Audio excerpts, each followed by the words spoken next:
everyone. So we are starting now. So if we could have everyone's attention today. So first of all, I'd like to thank everyone for just coming out and sharing this momentous day in history with us. It is Emancipation Day, so happy Emancipation Day. Thank you. So I'll be co-emceeing today. My name is Sedona Chandan, and I'll just introduce my co-host.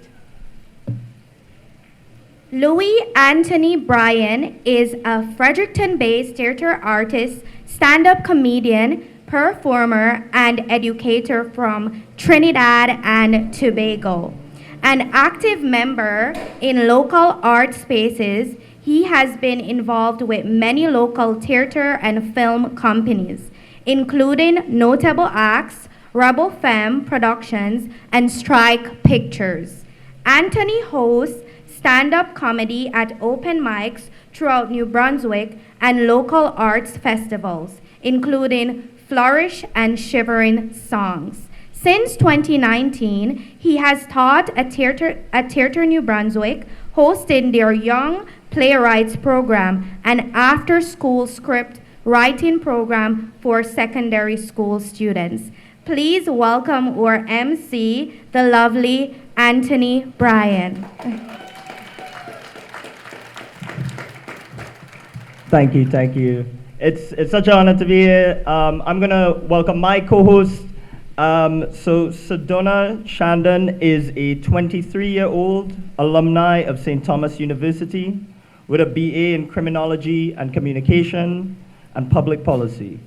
Sedona lives by the philosophy of service above self and has dedicated most of her life to advocacy work within the province. She is the Executive Director of the New Brunswick Student Alliance and also sits on the board of the New Brunswick Black Artists Alliance. Much of her work involves creating policies for post-secondary education and helping young Black artists develop their craft. She is also one of the organizers of the 2021 and 2022 Emancipation Day here in New Brunswick. Please welcome our MC and my co-host, Miss Sedona Chandan. Thank you. So firstly, we'd like to start with land acknowledgements. So today, organizers of the Emancipation Day acknowledges that we do carry out our work on the traditional, unceded territory of the Wolastoqiyik, Mi'kmaq, and Pescomacati peoples. This territory is covered by the treaties of peace and friendship, which these nations first signed with the British Crown in 1726. The treaties did not deal with the surrender of lands and resources, but in fact recognized Mi'kmaq and the Wolastoqiyik title and established the rules for what was to be an ongoing relationship between nations. Awesome. So, Emancipation Day signifies over 200 years since slavery was abolished in British colonies. Many people of African descent all across the world gather together on August 1st to celebrate this day in history. This year, organizers of Emancipation Day in New Brunswick submitted a proposal to have this day officially proclaimed by the province.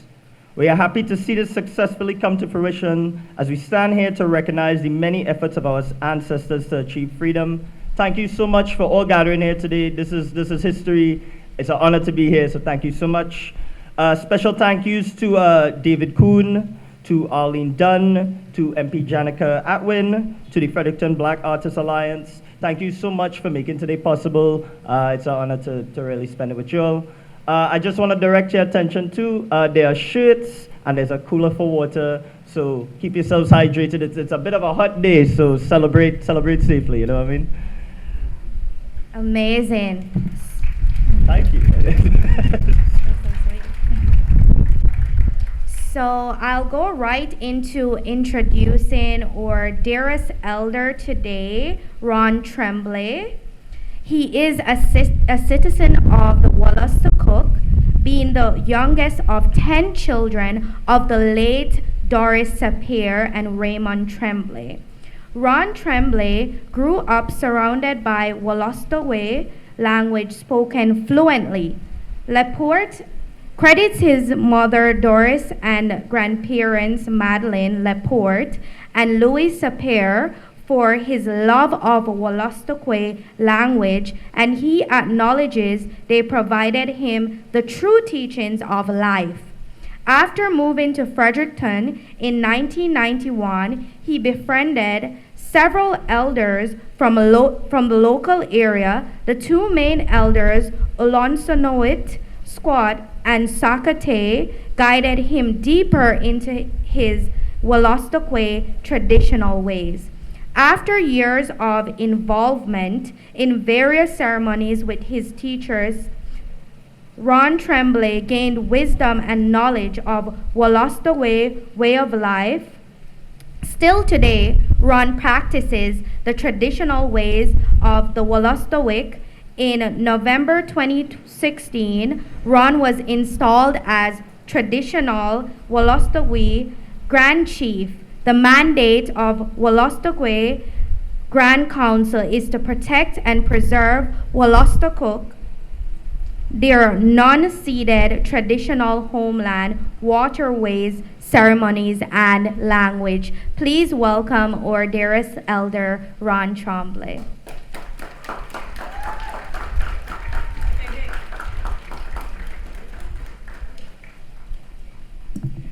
Quape Sidiwen, Kolazi Kolpayad Wolastoqey. Greetings all. I want to welcome you to the unceded, unsurrendered homeland of the Wolastoqey people. Spazakazit Pisazam and Leewith. Goodiwi the Gedge, Lazawaltamwag, Genzosag, Gizimanwak Arted, Ladwaganan, Oldake Waganan, Nagagazito did Nital Wagano.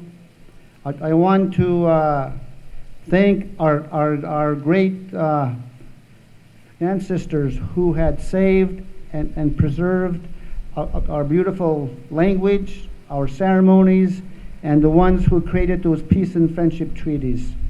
And my traditional name is Spazagazit Pisazam, which translates to morning star burning. So it's my responsibility to greet our grandfather's son each morning to pay gratitude for all of life. I want to engage you in the new way of thinking, that if in 1604, when the first settlers came to our shores, and if our black sisters and brothers were the first guests who voluntarily came on their own, we would have greet them, and we would have been thankful for them on our shores. We would have invited them into our longhouse to teach them our true spiritual ways. And this would have been the proper way to greet our brothers and sisters from across the big water. And it is an awful thought, thinking that they were forced here to these lands, been taken away from their own traditional homelands.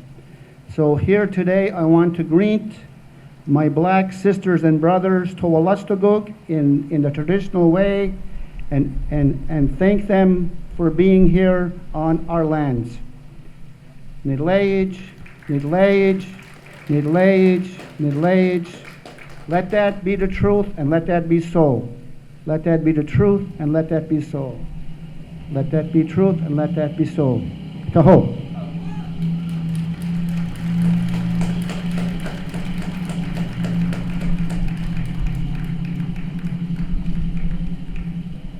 Thank you so much for your words, dear elder. We'll go right into inviting Yusuf Shire to the stage. So Yusuf Mohammed Shire is originally from Somalia and has lived in Canada for over 17 years.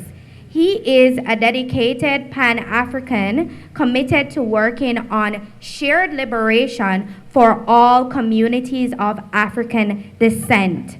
As a racial justice advocate and African community organizer, Yusuf is currently the president of the New Brunswick African Association, Inc., a volunteer-led organization working tirelessly to support the African immigrant communities in New Brunswick. Yusuf is the founder of the African Fusion Catering Group as well. Please welcome our second speaker, Yusuf Mohammed Shire. Thank you, Sladona. And welcome everybody. Happy Emancipation Day, Happy New Brunswick Day. Take the time to learn about our robust history that reveals our resilience, victories, and communities coming together to recognize the lead, to understand an education which can then lead to action. For far too long, the stories of slaves and their descendants have been kept alive solely in the black communities. It's time for us to teach our children this part of Canadian history so that we can begin reparation necessary to address modern day anti-black racism and the impact that racism and steps of this journey toward reparation will be an official apology to the descendants of the slaves. To bring this issue to the forefront of the Canadian conscience, organizations like New Brunswick African Association, Reach New Brunswick, Black Artist Alliance, they work tirelessly to preserve and to teach black history, the marginalization of African Canadians, by ensuring that all generations of African Canadians learn and explore their heritage in publicly accessible events. Emancipation Day is a special day and time to remember our past and to remember the people who fought for our freedom, the people that we're standing on their shoulders today. Emancipation Day as well is a time to reflect for our present time, taking the time to examine the current circumstances, remembering why Black Lives Matter. When we talk about intergenerational trauma within the African Canadian families, we're looking for generational trauma, stretching back from the time of slavery. Pre-1834, tying our present and our past, is a way of recognizing how slavery and segregation are actually the roots of anti-black racism. Emancipation Day as well is also about preparing for our future. It's time for us to, it is this preparation, fight for equality, that we will prepare for the young generation for success. United Nations Decade for People of African Descent call for recognition, justice, and development within the recommendation of recognition of United Nations suggests that communities promote a great knowledge, recognizing of respect for the culture, history, and heritage of people of African descent, including through research, education, promote full, accurate inclusion of history, contribution of people of African descent in education curriculum. It also recommends that schools ensure that textbooks and other educational material reflect historical facts, accurate that relate to the past tragedies and atrocity, in particularly slavery and the slave trade, the transatlantic slave trade and colonization. So to avoid stereotype and distortion, falsification for all this way leads to racism, racial discrimination, xenophobia, and related intolerance, including the role respective of the countries. We want to be able to celebrate with everybody here today for Emancipation Day, and I thank the organizers and the office of David Kuhn and the province for declaring August 1st as Emancipation Day here in New Brunswick. Welcome everybody.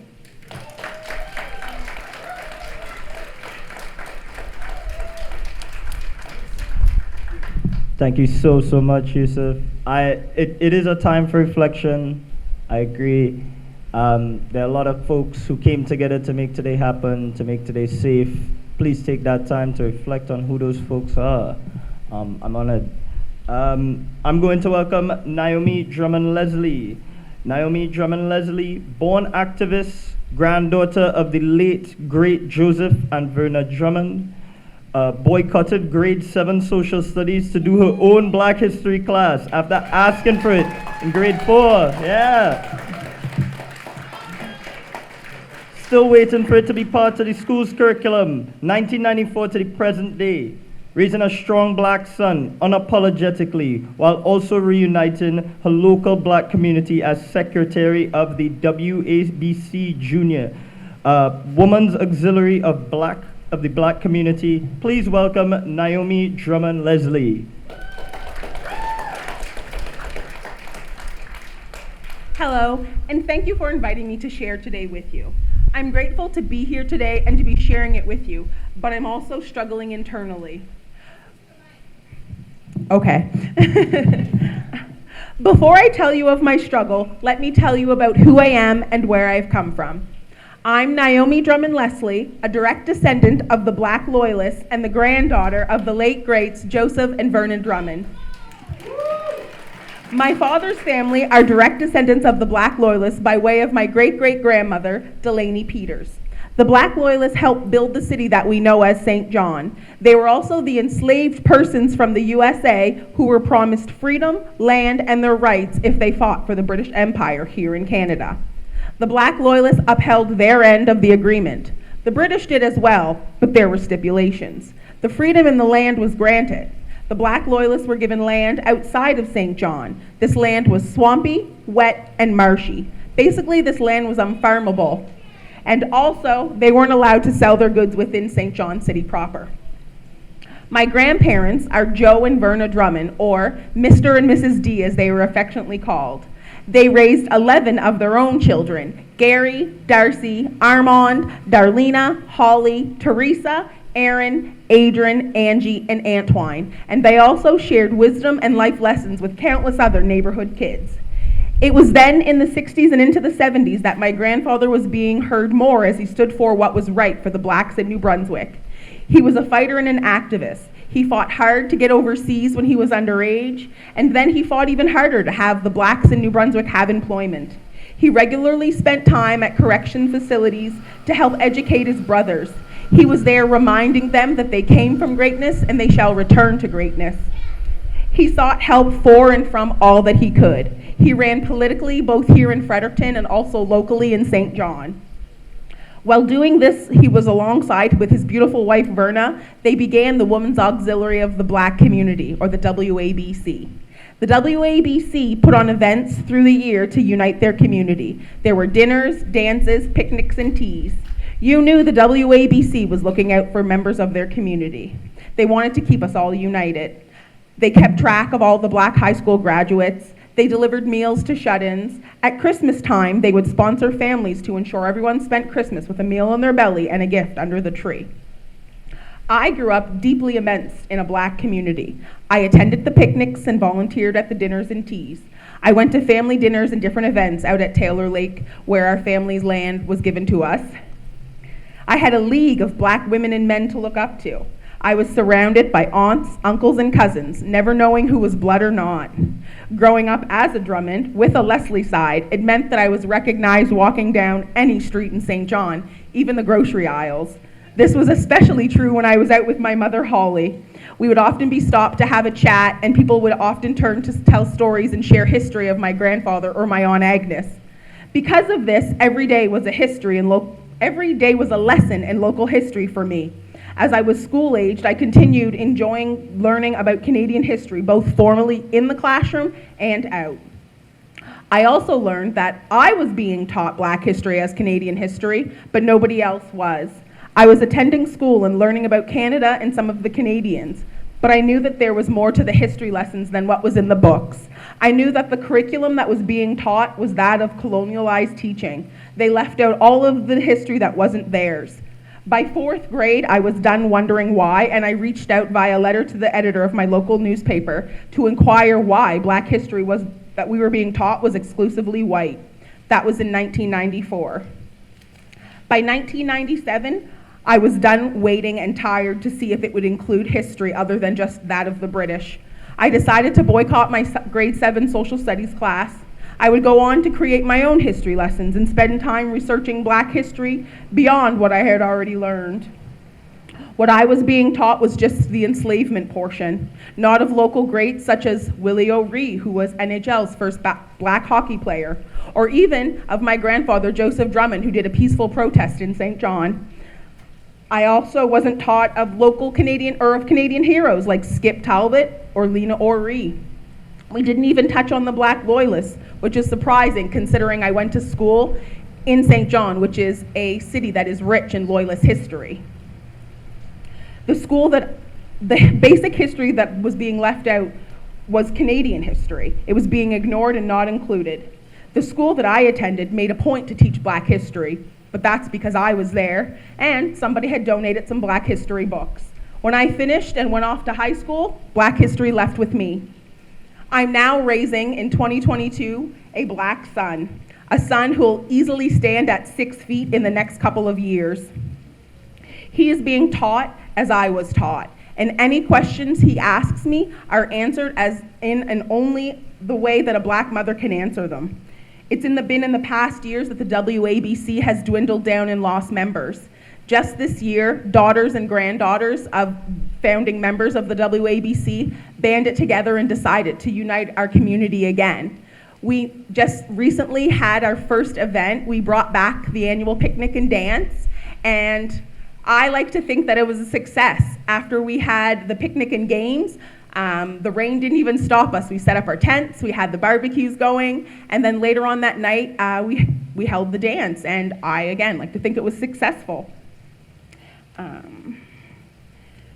It's because of my son that I quickly signed on to be part of the WABC. As visible minorities, I want him to grow up surrounded by strong Black role models, learning Canadian history regularly, not just what I'm teaching him. Ironically, we're gathered here today, August 1st, 2022, as New Brunswick finally formally recognizes Emancipation Day. Emancipation Day that in 1834, the Slavery Abolish Act went into effect. This is where my struggle lies. We are gathered here in celebration of giving back something that was taken from us unjustly. There was a foreword written by my grandfather in 1972 that was part of the book written by W.A. Spray, The Blacks in New Brunswick, and it speaks of how the Blacks here were taught that our history is nothing and that we are nothing, and that it's up to us to write our history and share it with the generations behind us. And to me, that's what Emancipation Day needs to be acknowledging and to be about. We need to share our history and ensure that it properly gets written down for the history books. Black history is Canadian history. Thank you.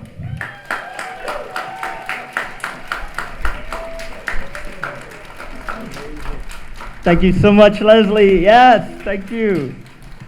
Sorry, Naomi, my mouth. All right. So I'm going to welcome Ronald Sharp. Ronald Sharp started his career in the Federal Public Service in 2001. After numerous roles around EI compensation, he transferred to Miramichi, New Brunswick with his family.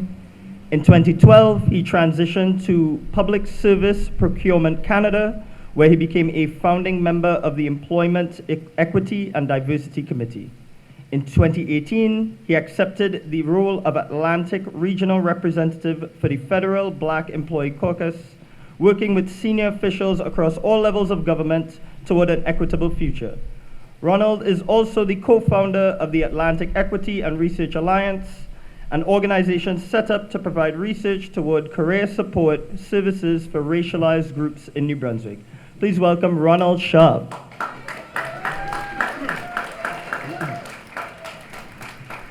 Thank you.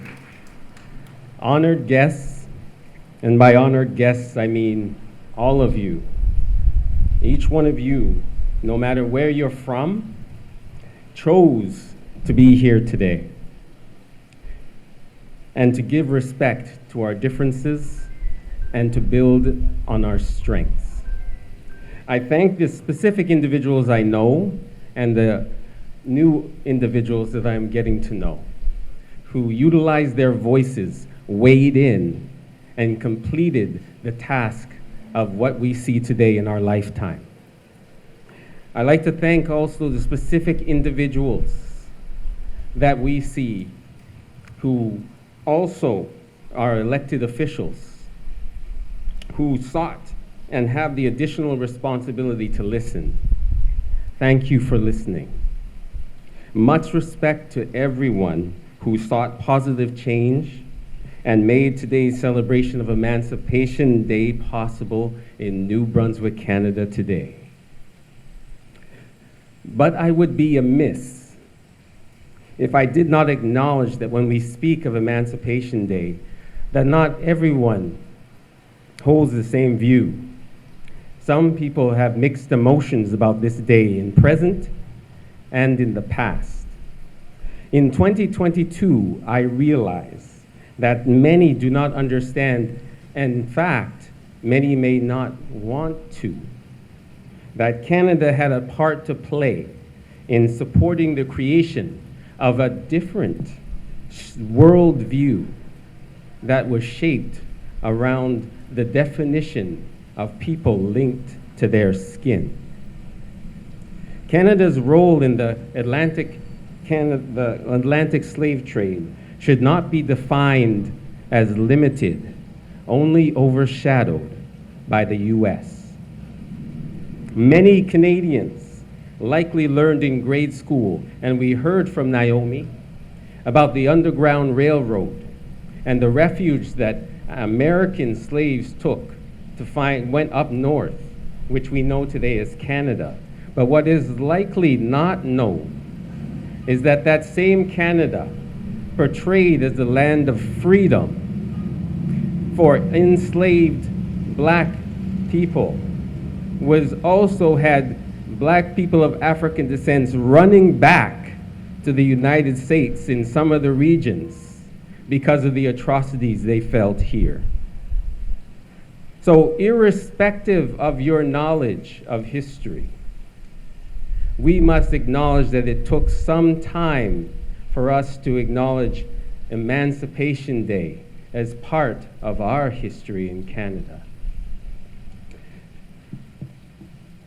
So, it is still troublesome for many people to reconcile that in our present day, there are still resistance to black people having the freedom to obtain higher than poverty, the freedom to walk and drive without harassment, and the freedom to have our rich history and our present day truths told beyond slavery in the education system.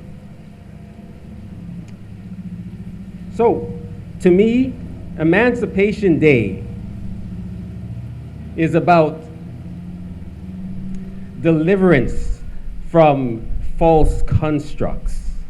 And that deliverance came from people who wanted to make a difference. Back in the past, we had the black historical architects of change back in 1834 and their allies, and they also predated 1834.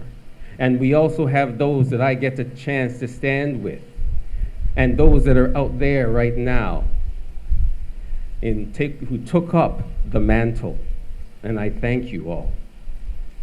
So I had twofold is my message today. One is to thank those of the past who continue to take back and bring back our dignity, and to the allies beside them that didn't believe the lie. But also be vigilant, because there are those who exercise power, who still believe in the hierarchies of race and the benefactors of that lie. And they will continue to try to take back that dignity away. So I leave you with this.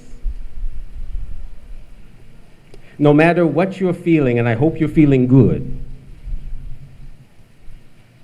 you respect history by being here today.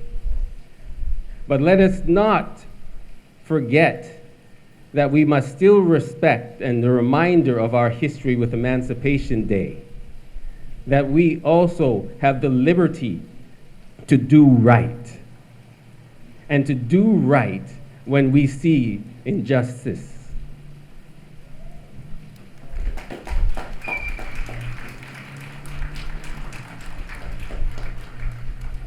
It is a rallying cry that I speak to the enormous work that still needs to be done, to the enormous work in the mentality of enslaving that is still within the constructs of our institutions. It is still in the acts and regulations, and it is still partially part of our country. So continue to represent and do right. I want you to keep moving, doing better than you did yesterday as you celebrate Emancipation Day this year and moving forward. Thank you.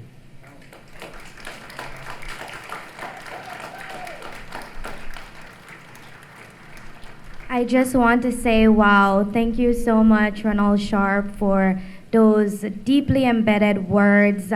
I'm really reflecting right now on the fact that Emancipation Day is truly a deliverance from false constructs. So thank you so much for sharing, and I hope we all leave here reflecting on those strong words as well.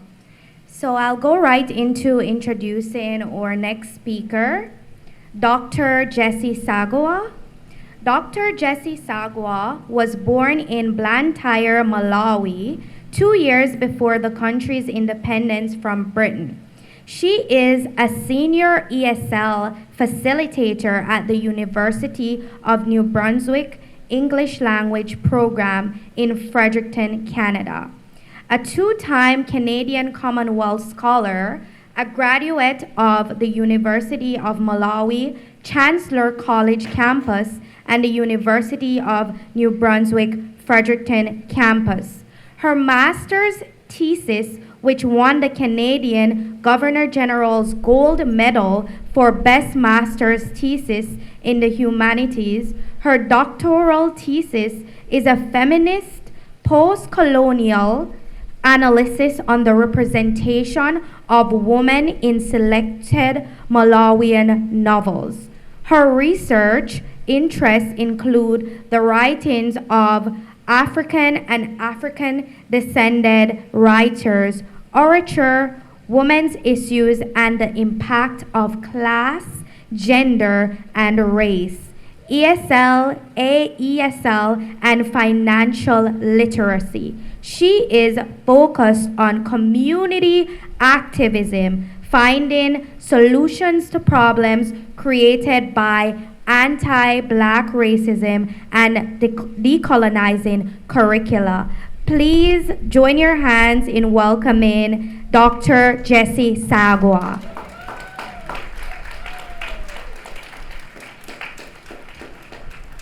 Good day, everyone.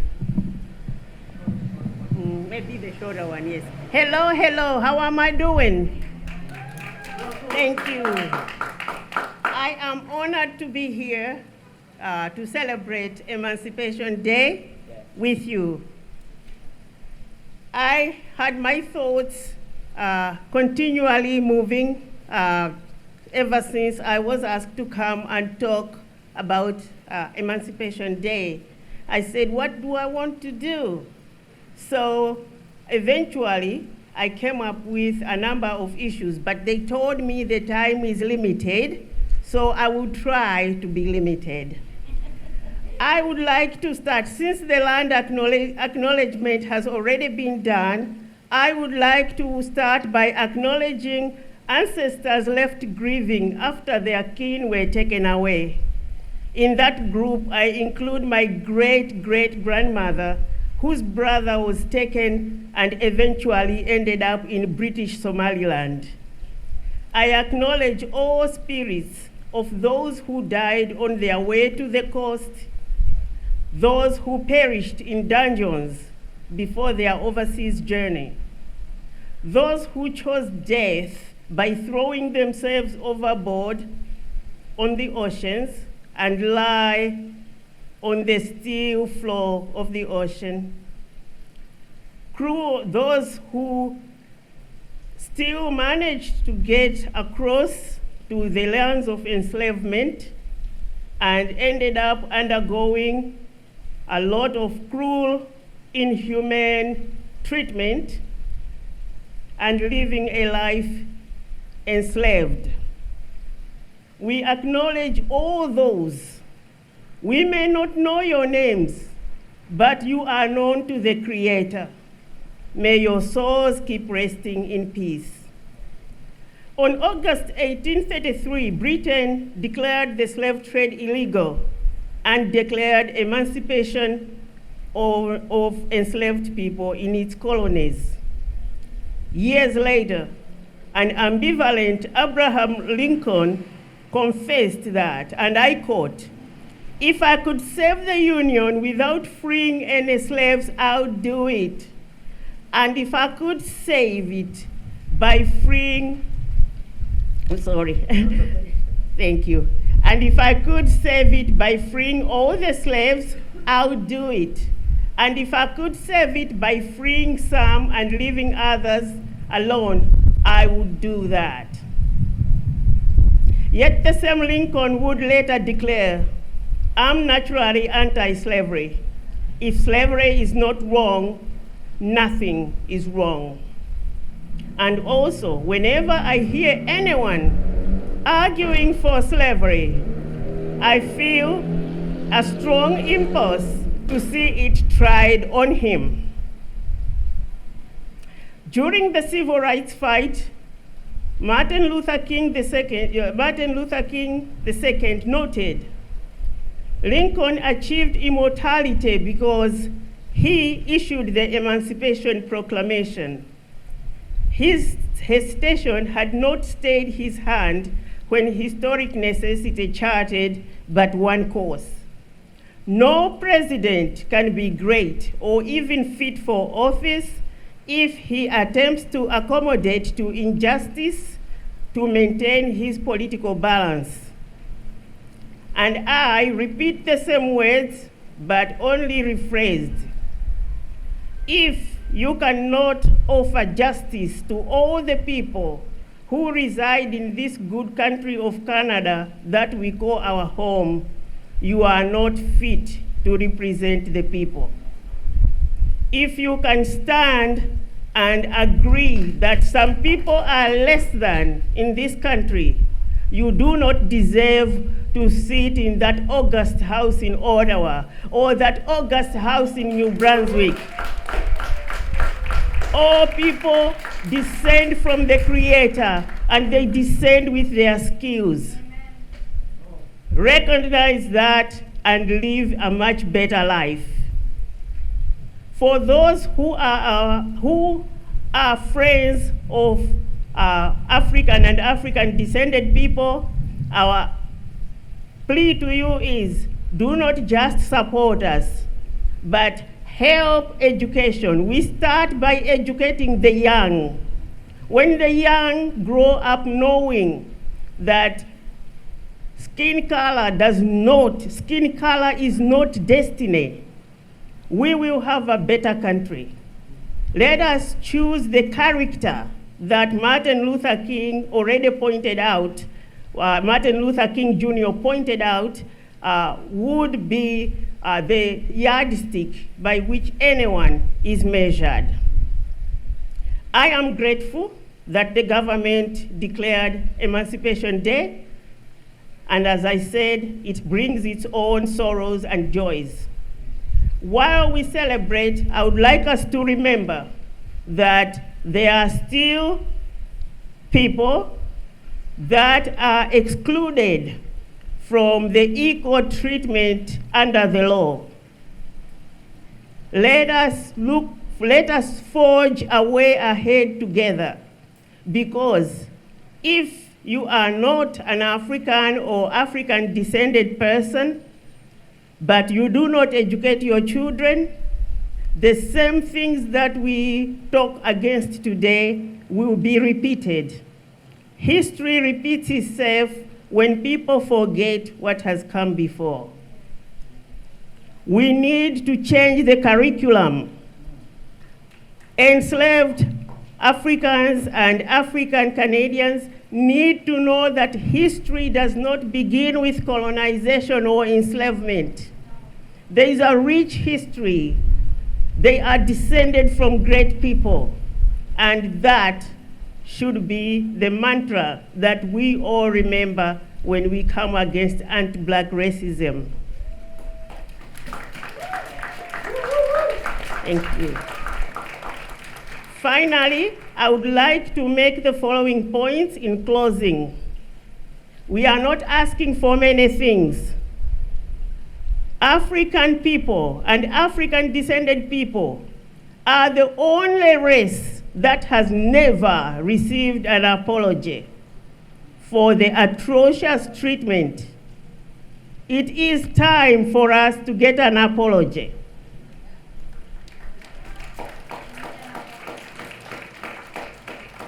To not give us an apology tells us that our trauma is not founded. It tells us that we do not matter, and it tells us that we are less than. Because if this had happened to any other group, an apology would have been rendered already. We also want recognition of African and African descended people's labor. The same money you pay to any other Canadian for the same work needs to be paid to people of African descent. We also want changes that reflect that in the law, Africans and African descended people will be treated the same way as any other person, irrespective of their skin color. Thank you.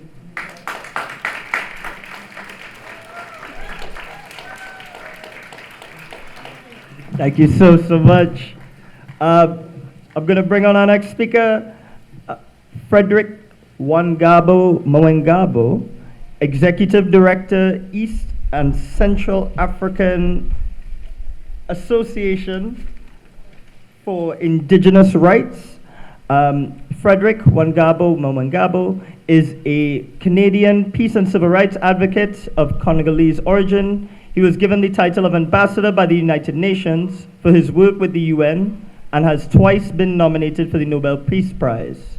The founder and executive director of the East and Central African Association for Indigenous Rights, a member of the United Nations Panel Against Racism, and the chair of the Atlantic Council for International Cooperation, on the board of the Canadian Council for Refugees, a member of the Fredericton Police Cultural Diversity Advisory Committee and the Local Immigration Partnership of Fredericton. He works alongside mental health experts to aid youth in gaining resilience, acceptance, self-awareness, and mental health well-being, both in Canada and the Democratic Republic of Congo. Frederick believes that our youth are the present leaders of change, and it is up to us to provide them a path for a balanced well-being. Please welcome Frederick Wangabo Mwengabo. Thank you very much, everybody. Good afternoon, everyone. It's always very difficult to speak when great speakers like these ones have spoken, and you almost don't have any word to say. I would like to start by saying, Hakuna Matata. Can everyone say Hakuna Matata? Hakuna Matata means there is no problem. We're looking at our challenges, and as allies, we are working together towards solutions. Yes, Emancipation Day today. Yes, New Brunswick Day today. Thank you, everyone for showing support to this important day that means a lot to many people, that carries a lot of weight in the heads, in the spirit, and in the being of our communities. Listening to the previous speaker's talk, I can not help myself to only think that this Emancipation Day, slavery, and everything that happened around is like a mirror. And yes, Canada is like a mirror. There is that day you wake up, you stand in your mirror, you see yourself dirty, you see you are not sharp, and maybe it is the time for you to go in the washroom, take a bath, get better, and get out and walk and say, yes, I am me. But there is also that time that you look in the mirror and you see that you are very clean, you look sharp, and you say, I'm up for the task of the day. You should keep improving that. And Canada in those, I see Canada in those two angles. I see Canada in that mirror where we see we are ugly.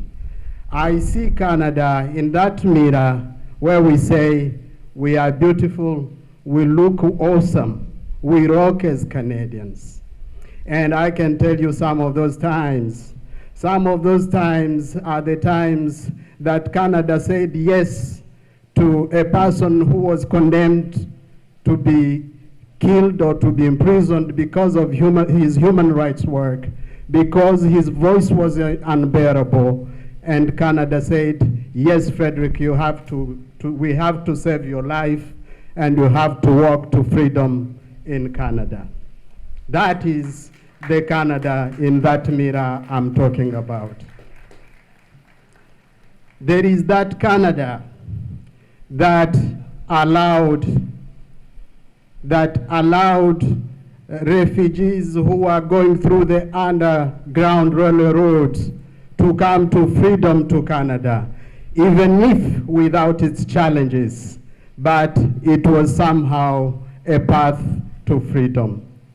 No wonder in many countries, in many streets, almost all the countries of the world, we have cities we call Freetown.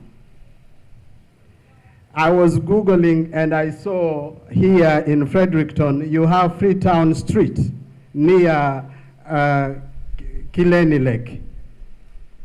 So that road to freedom is the road that those women, men, who have fought for equality of races, genders, and so on, are belonging to those free towns. But there is that Canada also we have to look at, where we have our brothers and sisters who were discriminated against when they came to Nova Scotia, and some were forced to leave Nova Scotia and immigrate to Sierra Leone. Those are our own from discrimination to Sierra Leone, and they went to create Freetown in Sierra Leone, but yet their history is not known. I know all the speakers have spoken about a lot of things, a lot of very important things. Mine will also say, I will illustrate what I want to say by something. You see, if you have a table and people are seated around the table, food is on the table. No matter how big the plates, the food is on the table, anyone seated under the table will not see what is in the table. And you cannot condemn those people for complaining if they are seated under the table, but those around the table are not complaining.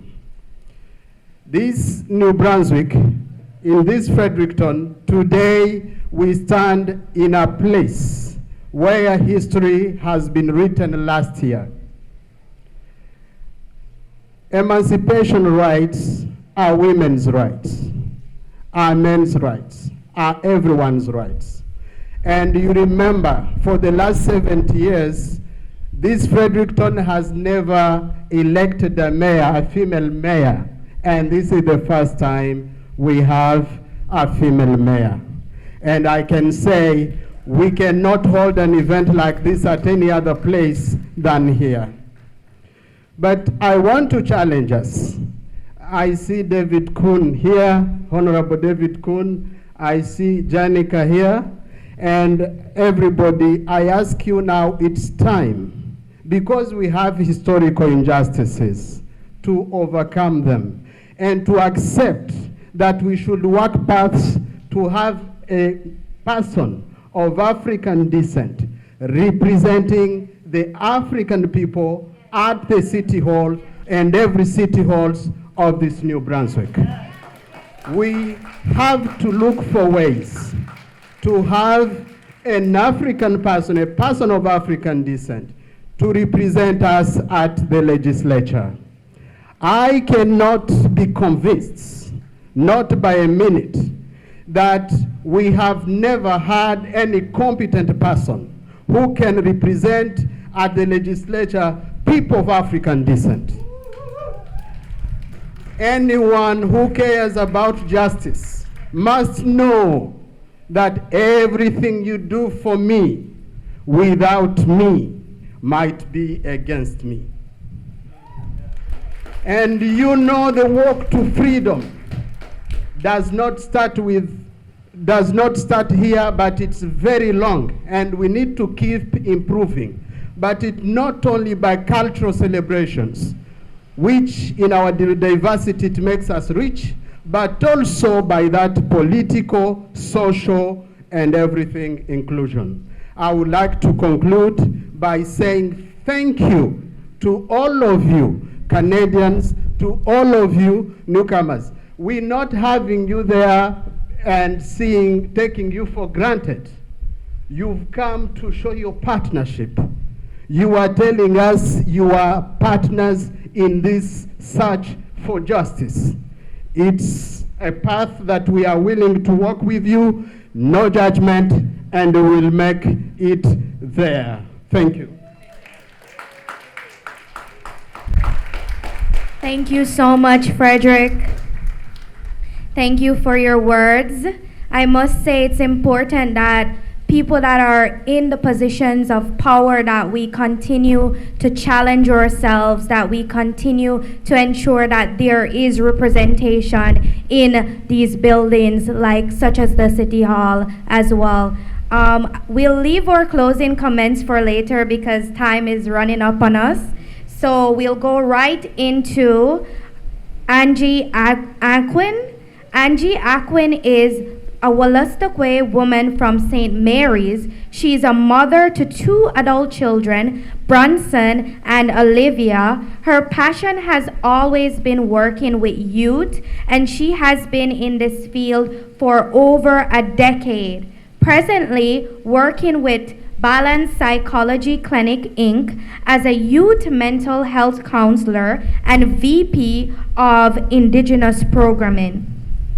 Her knowledge and teachings come from colonized education as well as elders, land and knowledge sharers.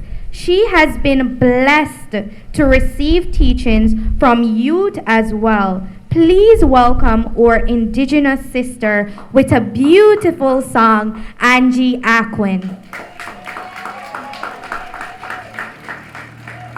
Hi, and Woliwin. I think I reached this one better. So grateful to be here today with all of us. As shared, I have 2 children. I have a second generation Shona tribe Zimbabwean son, and I also have a 2nd generation Jamaican daughter. So I know it's my responsibility, as was shared by our friend, to do better and to do right. So by sharing in these events, being able to have my children and myself be further educated and further welcomed into our communities. We were blessed to be adopted by Auntie Mary, Dr. McCarthy. So we're grateful. So what I wanted to share today was a traveling song as we're going to be doing the walk. Hi, baby. That's my great niece. Hi, baby. So what I'd like to ask us to do is to please stand in a circle. If you're unable to stand, that's okay too.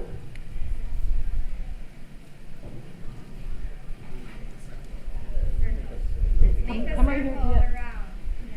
I need people here too.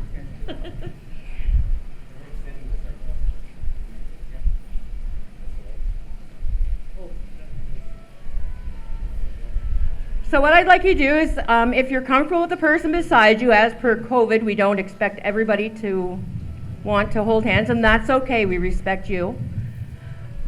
So I'd like to ask you to hold hands, and then you'll be able to catch the song pretty quick as I start. So as you are standing there, feel free to join in.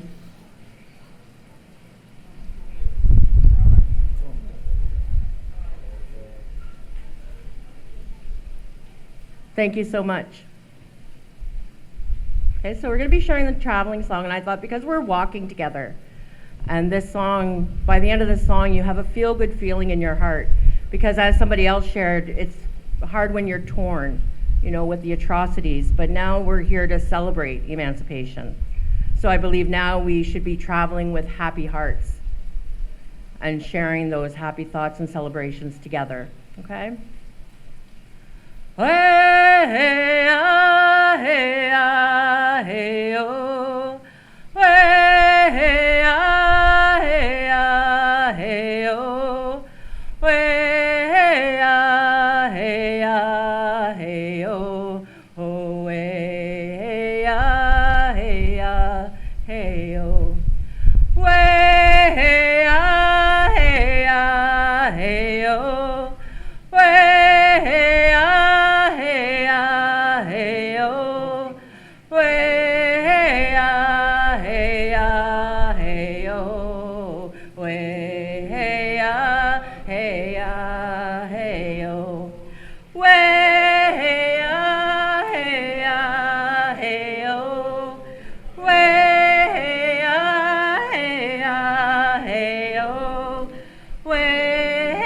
ah, hey, ah, hey, oh. Way, ah, hey, ah, hey, oh. Way, ah, hey, ah, hey, oh.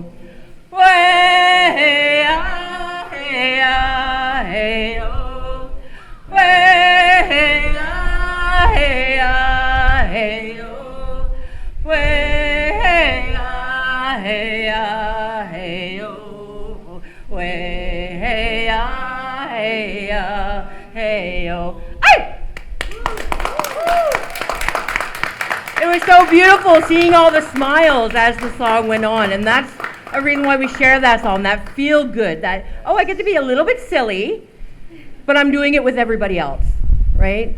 So now we walk forward, you know, with that good feeling in our hearts.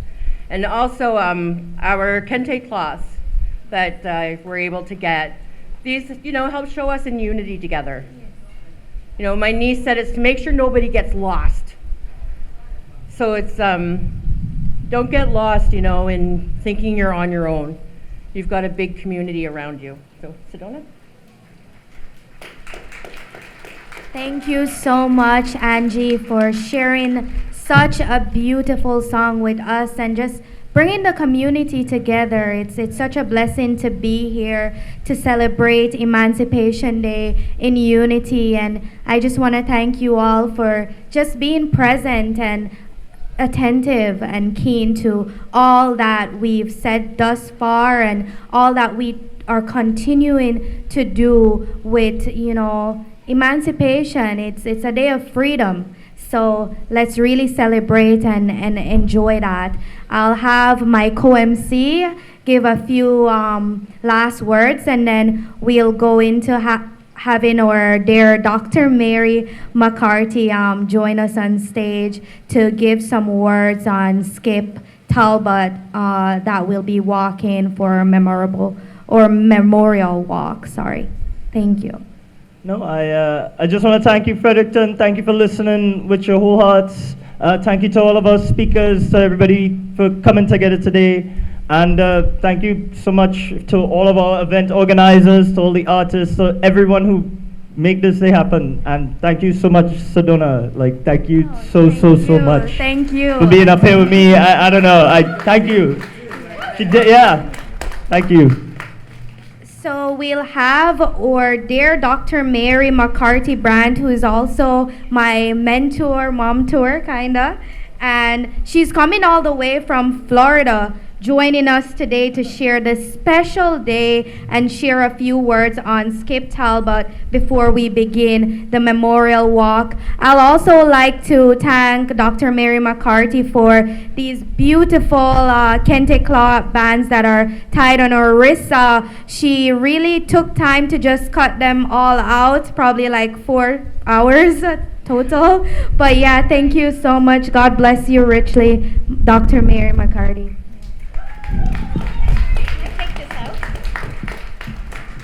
Can I take this out? I hate being on stage. I like to be down with my people. So I'm just going to say a few words before we start our walk. Is there feedback, Gary? I can't move. Okay, I'll stay here. So last year, our first celebrations, we had one of our elders, James Arthur Talbot. Everyone knows him as Skip. And he spoke here a year ago. And his talk is still resonating in my mind. He said, we need to value and respect diversity. We have diversity in trees, in plants, soils, buildings. Why can't we respect our peoples? And that just stuck to me. So Mr. Talbot, Skip, joined the ancestors on April 13th, 2022. And he was on this earth 89 years. He was so rich in Black history. He comes from Elm Hill. He grew up in St. John. He was just a brother, a teacher, a friend, and he was by far a family man. Raised 6 beautiful children, many grandchildren, and great-grandchildren. So just a few words about Mr. Talbot. I just want to say, he worked for Transportation Canada for 40 years, was the first Black bilingual employee at Transport Canada. I have a lot of information here, but I know we're pressed for time and we've got to start the walk. So I just want to say, please join us. We're going to do our memorial walk, and then we're going to end up down at the green, just on the other side of the Beaverbrook Art Gallery. Thank you all for coming, and please stay with us for the day. Our group has free food, music, games. We even have a photo booth if you'd like to get your picture taken. And if anyone hasn't gotten any kente, please come see me. I've got lots in my backpack. So let's start the walk. Tondaway, are you coming? We're walking together. My son said he'd walk with me. Keep his elder. Thank you so much, Doctor. So we'll just gather to my left as we prepare to walk. Amazing.